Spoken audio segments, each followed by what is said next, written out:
शिव पुराण कहती है, भगवान शंकर का चरित्र वर्णन कर रहा है। अनलासुर जब समाप्त हो गया, गणेश जी महाराज को एक दुर्वा प्राप्त हो गई। उस दुर्वा की महत्वता को जो समझा, हम तो यहां तक कहेंगे, शायद आप लोगों के स्मरण में है नहीं है, कि कभी कभी जब तुम्हारा मन कर जाए कि आज मेरा मन है और बारिश में, बरसात में बहुत सारी दुर्वा आ जाती है, बहुत सारी दुर्वा आ जाती है, तो दुर्वा की ही कंठी, दुर्वा की ही माला बनाकर, दुर्वा की ही माला बनाकर, दुर्वा की ही माला बनाकर कभी कभी, जैसे ये शिवलिंग है और दुर्वा की माला बनाकर इस शिवलिंग पर उस माला को बीच में से पूरी जोड़ेंगे नहीं, आधी माला, मतलब कटी हुई होना चाहिए, जुड़ी हुई नहीं होना चाहिए। माला को, ये अशोक सुंदरी वाली जो जगह है, यहां से दुर्वा की माला चढ़ाते चढ़ाते चढ़ाते चढ़ाते शिवलिंग पे से मां जगतजननी की पीठिका तक वो माला जा।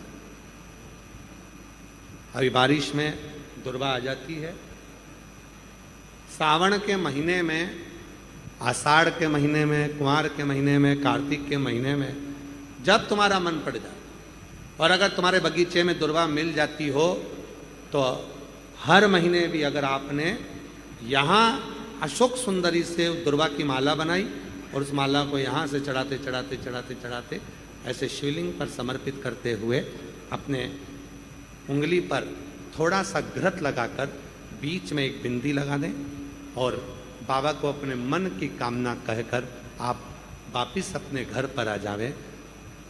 2 या 3 बार आप अगर दुर्वा की माला समर्पित कर देते हैं तो जो भी मन की कामना होती है, मेरा देव अधिदेव महादेव पूर्ण जरूर कर।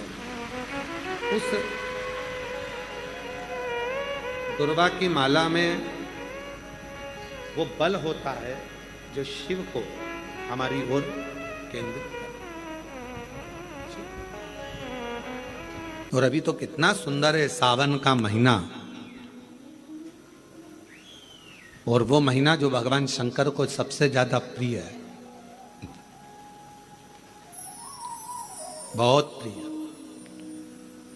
कारण मां सती, मां उमा, मां कात्यायनी, मां कुष्मांडा, मां स्कंदा, मां महागौरी, जितनी जितनी माता पूर्व में हुई हैं, जो शिव जी के साथ में ब्याही हैं, शिव को जिन्होंने अपना बना लिया था, उन सभी माताओं ने सावन के महीने में शंकर भगवान को प्राप्त किया था। और शिव जी ने सावन के महीने में ही उनको अपना बना लिया था। और ये बात भगवान शिव ने स्वयं कही, स्वयं भगवान शंकर स्वयं नंदी से ये बात कहते हैं, नंदी मुझे श्रावण अति प्रिय है। नंदी ने पूछा क्यों, तो कहा इस श्रावण के महीने में मेरी अर्धांगिनियां मुझे भजती थी, उनको मैंने स्वीकार किया था। और यही सावन के महीने में चराचर जीव, आप देखिएगा गर्मी के समय में छोटे छोटे जो जीव जंतु सब, जितनी गर्मी पड़ती है सब मर जाते हैं। बोलो मरते कि नहीं मरते? अभी बारिश चालू हो गई, बारिश चालू हो गई तो तुम्हारे घर में ऐसे बारीक बारीक नए नए डिजाइन के कीड़े मिलेंगे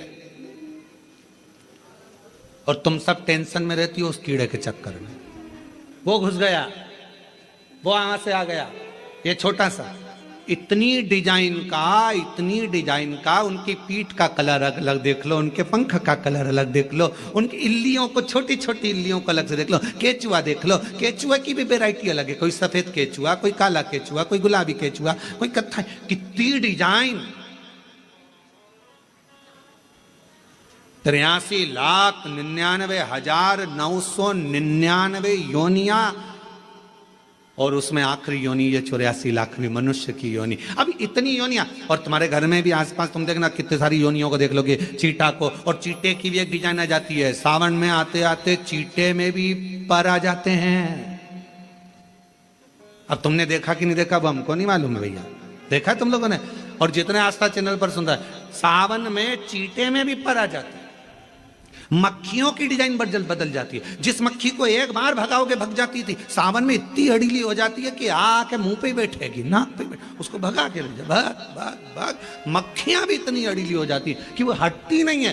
क्यों? इतनी अकड़ कहां से मक्खी में आ गई, चींटे में पर कहां से आ गए, और इतना ठाट इन कीड़ों में कहां से आ गया कि हर किसी के घर में घुस जाते हैं। तो शिव महापुराण की कथा कहती है, चराचर अचर जीव जंतु पशु पक्षी सबको मालूम है सावन का महीना चल रहा है, हमारे बाबा का महीना चल रहा है जो करुणा करने वाले, ये उनको भी ज्ञान है। उसको पशुपति नाथ कहते हैं, उसको भी मालूम है। अब जरा विचार करिए, जिस चींटे में कभी पर नहीं आते वो चींटे में सावन में पर आ जाते हैं। जब चींटे को पर दे सकता है तो सावन में एक लोटा जल चढ़ाने वाले को भी मेरा बाबा उड़ा तो सकता है, आगे बढ़ा तो सकता है, उन्नति की ओर ले जा तो सकता है। वो शिव तत्व है। और तेरी कृपा बिना न हिले एक भी अणु, लेते हैं श्वास तेरी कृपा से तनु तनु। बखान क्या करूं मैं राखों के ढेर का, चपटी भभूत में खजाना कुबेर का। हे गंगाधार मुक्ति द्वार ओंकार तू, भोले ओमकार तू, आयो शरण शंभुकार तार तू। भगवान शिव। अब गर्मी आई, गर्मी में पूरे जीव मर गए, गर्मी में सब सूख गया, कीड़े मकोड़े मर गए गर्मी की तपन के कारण। पर सावन का एक महीना जिसमें भगवान सबको फलना फूलना सब कुछ, पत्तियां भी फूलती हैं, फूल भी फूलते हैं, डालियां भी फूलती हैं, पशु पक्षी जानवर जलचर थलचर सब फूलते हैं। श्रावण का शिव को प्रिय है।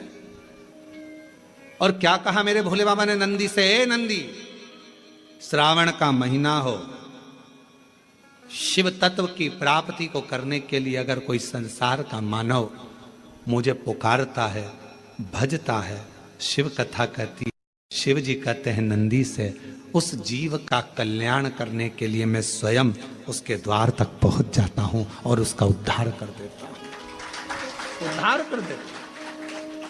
पर किसका चित्त लगे?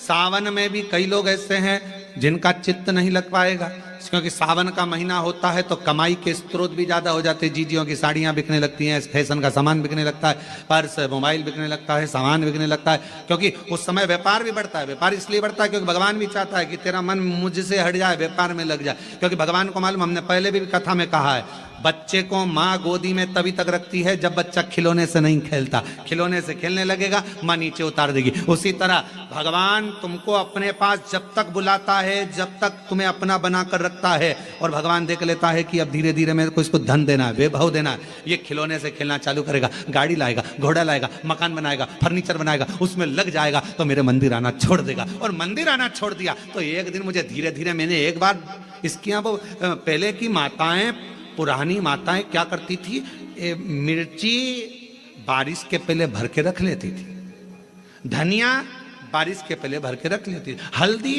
बारिश के पहले भर के रख लेती थी, अनाज बारिश के पहले भर के रख ले, क्योंकि 4 महीना खाएंगे, खत्म हो जाएगा, अगले महीने में फिर 4 महीने बाद ले आएंगे। उसी तरह भगवान तुम्हें एक बार का वैभव दे देता है, एक बार का धन दे देता है, एक बार की दौलत दे देता है, फिर लोग उसको भोगने लगते हैं, और भोगते भोगते आखिरी में एक दिन ऐसा आता है कि डब्बा खाली हो जाता है। डब्बा खाली होता है, फिर रोने बैठ जाता है, तकलीफ आई, फिर लोटा लेकर भागता है। शिव जी कहते हैं जो मेरे मंदिर में, मेरी कथा में, मेरे रस तत्व में हमेशा एक जैसा लगा रहता है, उसकी जिंदगी को भी मैं हमेशा उन्नति की ओर बढ़ाते बढ़ाते अग्रणता में लेकर चले जाता, फिर उसको डाउन नहीं करने देता, उसको नीचे नहीं आने देता। 2 पौधे, एक शमी का, एक बेलपत्र का। भूल से भी बेलपत्री के पौधे के नीचे से, बेलपत्री के वृक्ष के नीचे से, अगर भूल से भी, तुम्हें नहीं मालूम कि यह बेलपत्री का पेड़ है, तुम्हें नहीं मालूम कि बेलपत्री का पौधा है, तुम्हें नहीं मालूम कि बेलपत्री का वृक्ष है, भूल से भी चलते चलते भी तुम्हारी ट्रैक्टर, तुम्हारी ट्राली, तुम्हारी गाड़ी, तुम्हारा बक्खर, तुम्हारा बेल तुम बेलपत्री के पेड़ की छांव में से भी अगर निकल कर चले जाते हो तो दिन भर में अगर 100 पाप भी हो जाते हैं तो पल भर में धुल जाते हैं। एक बेलपत्री के वृक्ष के नीचे से, एक बेलपत्री के वृक्ष की छांव से, एक बेलपत्री के वृक्ष की मात्र टहनी की छैया से हमारे कोटि कोटि पाप समाप्त हो जाते हैं। आप सबसे इस कोटेश्वर धाम की पावन धरा से एक निवेदन करना चाहूंगा, पूरे आस्था चैनल के श्रोताओं से, फेसबुक यूट्यूब के श्रोताओं से, और जितने लोग यहाँ कथा सुन रहे हैं, बारिश का समय आए तो एक बेलपत्री का पेड़ बड़ा कर कर उसको कहीं रोड के किनारे अवश्य लगाओ। कोई निकल कर जाएगा, उस पे छांव पड़ गई तो उसका कल्याण हो जाएगा। वृक्षारोपण में बेलपत्री का वृक्ष अवश्य लगाइए। 2 वृक्ष की छांव और 2 वृक्ष का दर्शन हमारे जीवन को सुख दे जाता है। एक बेलपत्री, दूसरा शमी का पौधा। शमी का वृक्ष तुम्हारे घर में बड़ा मत लगाओ, और शमी का पौधा जब तक तुम्हारे इस हाथ की आकृति का रहे, उसमें से तुम पत्ती तोड़ो मत तोड़ो, उसमें से कुछ तोड़कर तुम शिव जी को चढ़ाओ मत चढ़ाओ। भले तुम बाहर जाकर टूटा हुआ लेकर आ जाओ, पर घर के बाहर, घर के कमरे में नहीं, हॉल में नहीं, घर के अंदर नहीं। तुम्हारा घर चारों तरफ से हो जाता है, 4 कमरे, हॉल, किचन, लेटरिन, बाथरूम सब पूर्ण कंप्लीट हो जाए, उसके बाद जो तुम्हारे जगह बचे, घर से जब तुम बाहर निकलो तो बाहर की ओर जाते समय अगर तुम्हारे निकलते समय तुम्हारा सीधे हाथ की ओर अगर शमी का छोटा सा पौधा लगा है तो ये निश्चित है कि तुम जिंदगी में कभी किसी अदालती कोर्ट केस में, कभी प्रशासनिक आदि केस में, कभी किसी गलत जगह पर जिंदगी में नहीं फंस सकते। आप उससे बाहर ही निकल जाएंगे। एक शमी का छोटा सा पौधा भी, उसका स्पर्श, उसका दर्शन, उसमें चढ़ाया गया 1 लोटा जल। शमी 3 देवताओं को सबसे ज्यादा प्रिय है। पहला देवाधिदेव महादेव, दूसरा शनि महाराज, तीसरा श्री गणेश जी महाराज। श्री गणेश जी महाराज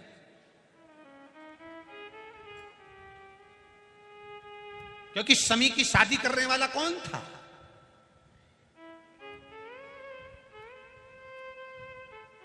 कौन इनको विवाह करे? अभी आगे आप कथा में सुनेंगे, शमी और मंदार की कथा जब आएगी, शमी और आंकड़े के फूल की, सफेद फूल, नीला फूल, गुलाबी फूल आंकड़े का जो होता है, मंदार का होता है, उसका वर्णन जब आएगा आप उसमें श्रवण करेंगे। एक शमी का पौधा, तुम घर से बाहर निकल रहे, हाँ ये जरूर है कि जो फ्लैट में रहने वाले हैं वो इस पौधे को नहीं लगा पाएंगे,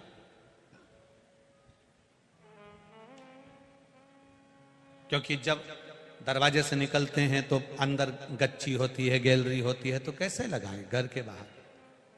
हाँ, आप डायरेक्ट निकल रहे हैं और आपका पौधा घर के बाहर लगा हो तो बात दूसरी, छोटा सा गमले में, ज्यादा बड़ा नहीं, छोटा सा।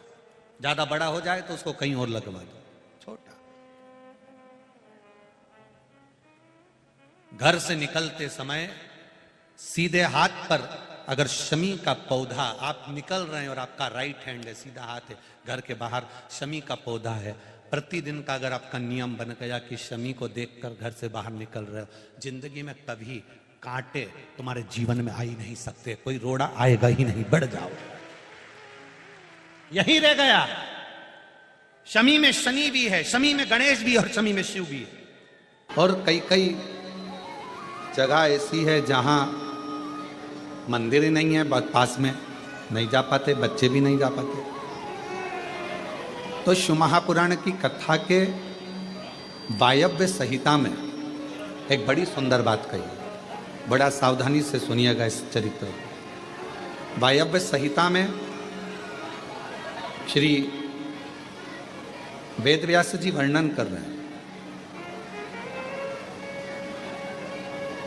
और वायव्य संहिता के अंतर्गत वेदव्यास जी कहते हैं कि अगर तुम मंदिर तक ना जा सको, तुम शिव पर 1 लोटा जल चढ़ाने के लिए अपने नजदीक के शिवालय में, देवालय में ना जा सकें, कोई मंदिर नजदीक नहीं है, कोई शिवालय नजदीक नहीं है, तो वायव्य संहिता में वेदव्यास जी कहते हैं कि अपने घर में यदि बेलपत्र का वृक्ष है, बेलपत्र का छोटा सा भी अगर पौधा है, तो उसमें थोड़ा भी जल आप प्रतिदिन चढ़ा रहे हो तो समझ लेना कि 12 ज्योतिर्लिंग में आप जल चढ़ा रहे हो। 12